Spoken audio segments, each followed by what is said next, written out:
Two families, same street, same zip code, same income. On the left, a 3,200 square foot house with a 3-car garage.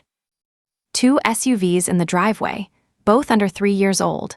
One still has the dealership plate frame on it. Amazon boxes stacked near the front door. A Peloton bike in the corner room. A backyard grill that costs $2,500 and gets used maybe twice a month. Every summer they fly to Orlando, Disney World, 5 days, park hopper passes, hotel inside the park. It looks like progress, it feels like stability. On the right, a 1,600 square foot house. 8-year-old Toyota parked outside, no garage clutter, no visible upgrades, no delivery boxes. Inside, nothing stands out, no statement pieces, no upgrades designed to impress. Just a quiet routine. Same income, completely different system. One family spends what they earn and saves what's left. The other builds a gap first and spends what remains after that. From the outside, the first life looks successful, the second looks delayed. But here's what you don't see. The first family needs every paycheck to land on time. The second family doesn't. The first family can't afford a mistake, the second one can absorb one. The first family is optimizing for appearance, the second is optimizing for control. And over time, that difference compounds into something most people never measure. Not net worth, not income, freedom of movement. Most people think they're closer to financial security than they actually are. Because the numbers they see are not the real numbers.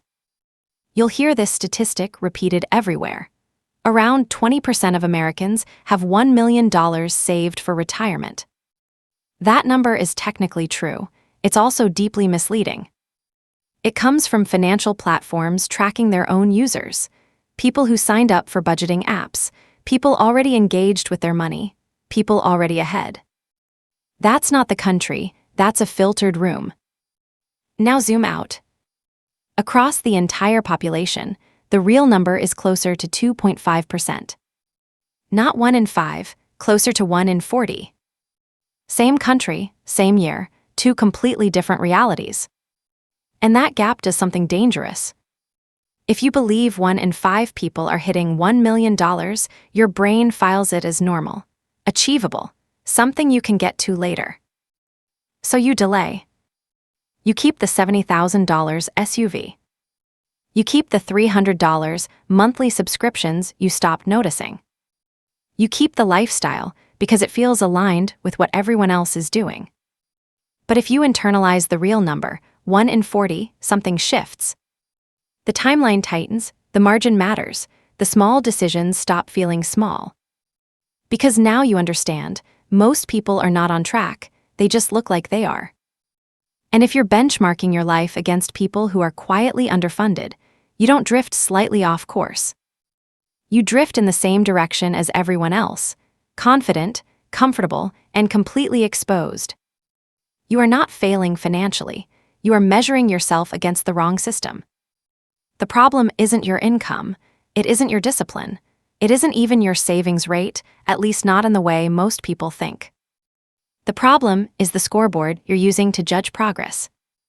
Because most scoreboards in personal finance are designed to feel good, not to be accurate. They show averages from people already ahead. They highlight milestones that haven't been adjusted for inflation in decades. They reduce complex systems into round numbers that are easy to repeat and easy to believe. $1 million. It sounds complete, final, like a finish line, it is. It's a cultural artifact from a different era, when a dollar had nearly 4 times the purchasing power it has today. The number stayed the same, the reality changed, and nobody updated the scoreboard. So people chase a target that no longer represents what they think it does, using strategies that were never designed to get them there, while comparing themselves to a filtered version of the population that was already winning. That's how you end up with high earners who feel stable, but can't afford to stop. That's how you get households with 6-figure incomes and zero margin. And that's why 2 people can earn the same amount, live on the same street, and still end up in completely different positions. Because one is reacting to what feels normal, the other is responding to what is mathematically real. And over time, that difference compounds into something most people don't recognize until it's too late. Not a gap in income, a gap in control. Put 100 people in a room, not a curated group, not a finance app user base, just 100 Americans pulled at random. Now count. 5 of them have crossed $1 million in retirement savings. 95 haven't. That's the real distribution, not the one you see in headlines, the one that actually determines outcomes. Now take that $1 million and run the math. 0.04 times 1, 0, 0, 0, 0, 0, 0 equals 40, 0, 0, 0. That's the standard withdrawal framework, about $40,000 per year. Add Social Security, roughly $24,000 annually for the average retiree. You land at about $64,000 per year. On paper, that sounds workable, until you translate it into a real life. Property taxes on a paid-off suburban home, $6,000 to $9,000 a year. Home insurance and maintenance, another $4,000. Groceries for 2 adults, $800 a month. Healthcare premiums, copays, prescriptions, easily $10,000 plus annually before any major event. Utilities, internet, transportation, another $6,000 to $8,000. You're already near $35,000 to $40,000 in fixed costs. What's left isn't luxury, it's margin, and it's thin. No room for error, no room for extended travel, no room for a bad year. And that's assuming everything goes right.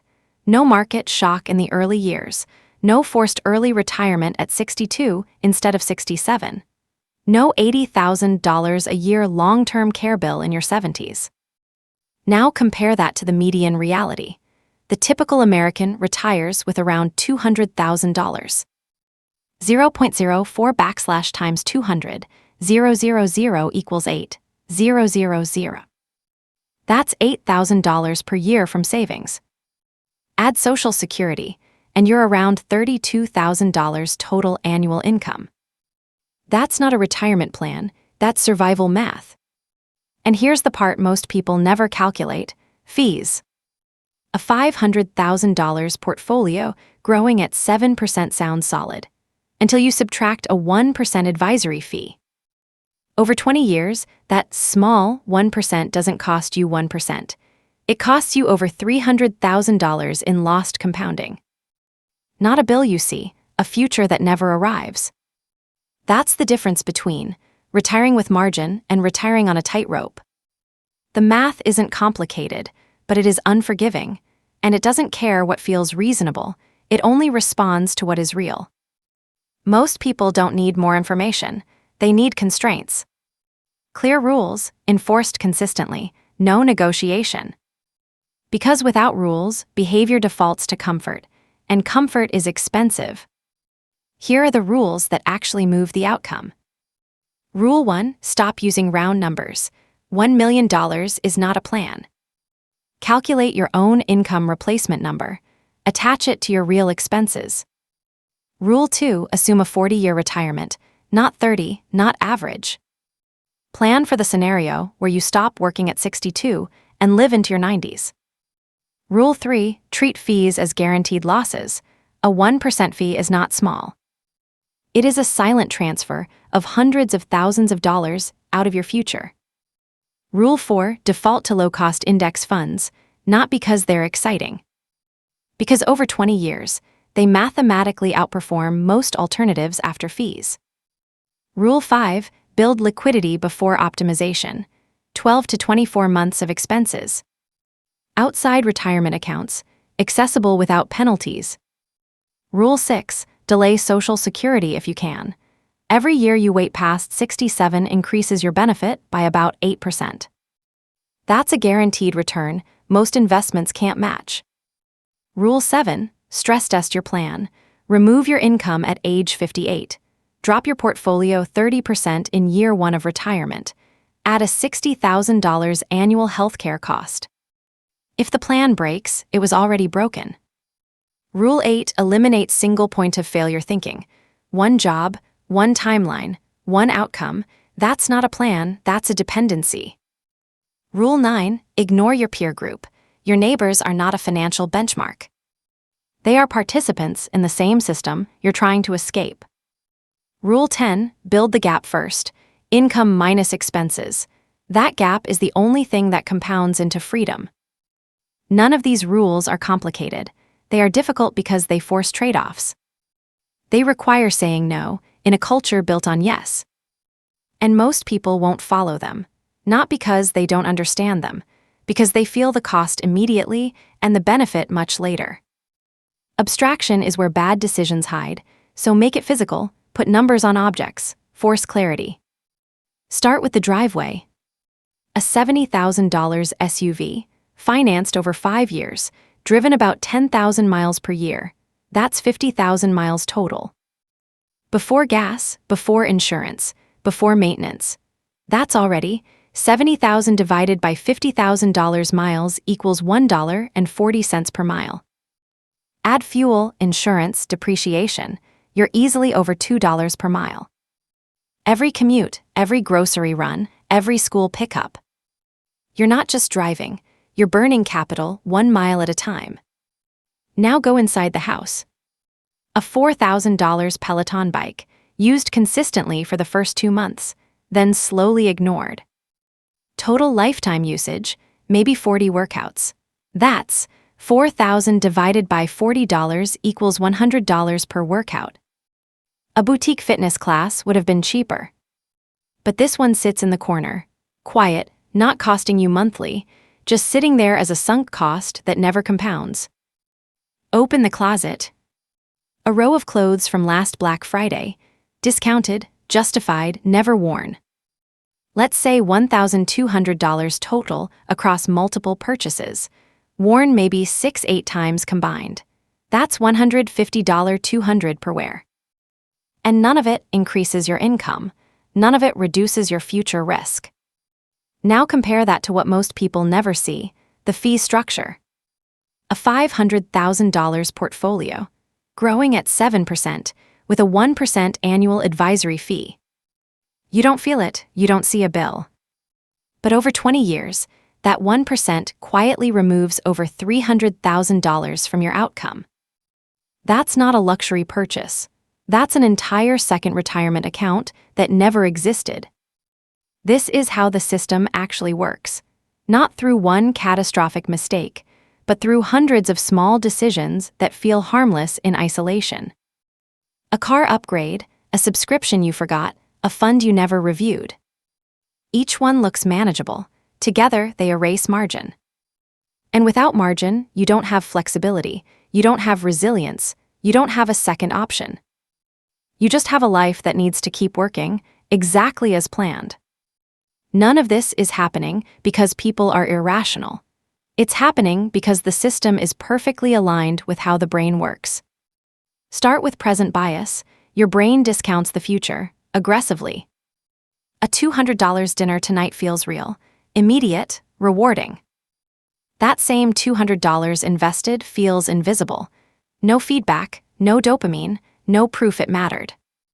So the brain chooses now, not because it's wrong, because it's doing exactly what it evolved to do, prioritize immediate survival over distant outcomes. Now layer in stress, monthly bills, mortgage, insurance, subscriptions. They don't just cost money, they create cognitive load. Every fixed expense becomes a background process running in your head, constantly. That sustained pressure elevates cortisol, and under elevated stress, decision quality drops. You don't optimize, you default. You order convenience. You delay planning. You avoid looking at numbers that might force uncomfortable trade-offs. Not because you're careless, because you're overloaded. Then comes decision fatigue. You log into your 401k, you see 25 different fund options. Large cap, mid cap, international target date, blend, growth, value. They all sound reasonable, they all look similar. So the brain does what it always does under complexity. It picks the default, or spreads money evenly, or does nothing. Not optimal, just finished. Now add the most powerful force, social comparison. You don't benchmark against national data, you benchmark against what you can see. The neighbor's new truck, the coworker's kitchen renovation, the friend posting from a beach resort in Cancun. That becomes your reference point, and if your life roughly matches theirs, you assume you're doing fine. Even if all of you are underfunded. This is the trap, not lack of knowledge, but miscalibrated perception. You feel on track because everyone around you looks on track. You feel stable because nothing has broken yet. You feel in control because the system hasn't been tested. But the math doesn't respond to feelings, it responds to structure. And if the structure is weak, it doesn't fail gradually, it fails all at once. Usually at the exact moment, you no longer have time to fix it. You don't fix this with motivation, you fix it with sequence. A controlled set of actions, executed in order, no skipping. Pull your Social Security estimate. Go to Social Security Administration website. Log in. Download your projected benefit at 67 and at 70. Now take your current household income. Multiply it by 0.8. That's your target retirement income. Subtract your Social Security estimate. What remains is your gap. That number divided by 0.04 is your real portfolio target. Not $1 million, your number. Log into every account you have, 401k, IRA, brokerage. Find the expense ratio on each fund. Add any advisor fee on top. Now run 2 scenarios. Your current setup, a low-cost index setup, ~0, 0.5%. Same balance, same return assumption. The difference over 20 years is not small. It's often 6 figures. This is not optimization. This is structural correction. Switch hyphy funds, consolidate where possible. Move toward simple, low-cost exposure. Broad market index, low turnover, minimal friction. No complexity. Complexity is not sophistication, it's cost. Start building a cash buffer. Target, minimum, 6 months of expenses. Goal, 12-24 months. Not inside retirement accounts.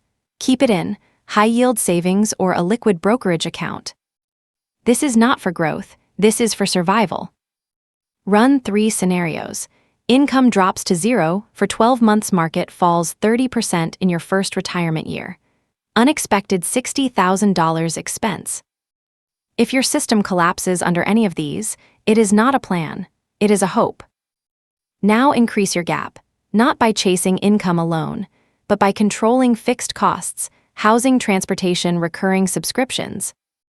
Every dollar removed from fixed expenses is a permanent increase in flexibility. Delay Social Security if possible. Each year you delay past 67 increases benefits by ~8%. That is a government-backed return, no volatility, no market risk. But you only access it if you built enough buffer to wait.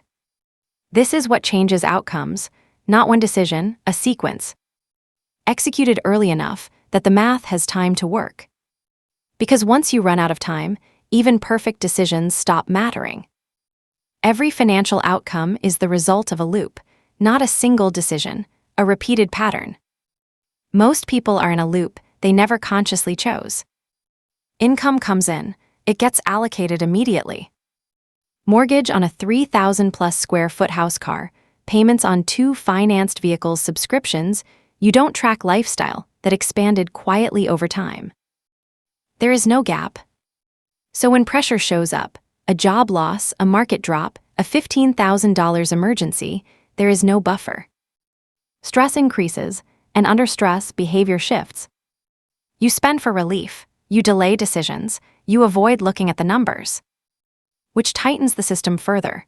More obligations, less flexibility, higher dependence on income continuing exactly as it is. The loop feeds itself. Income, right arrow, consumption, right arrow, no margin, right arrow, stress, right arrow, more consumption. And it feels normal, because everyone around you is in the same loop. It starts differently. Income comes in. Before anything else, a gap is created, not what's left over, what's intentional. That gap gets deployed into low-cost investments, into a growing liquidity buffer, into systems that reduce future dependence. Over time, something shifts. The system stops being fragile. A missed paycheck doesn't break it. A market dip doesn't force bad decisions. Stress decreases, and with lower stress, decision quality improves. You don't react, you choose. Which reinforces the behavior that created the gap in the first place.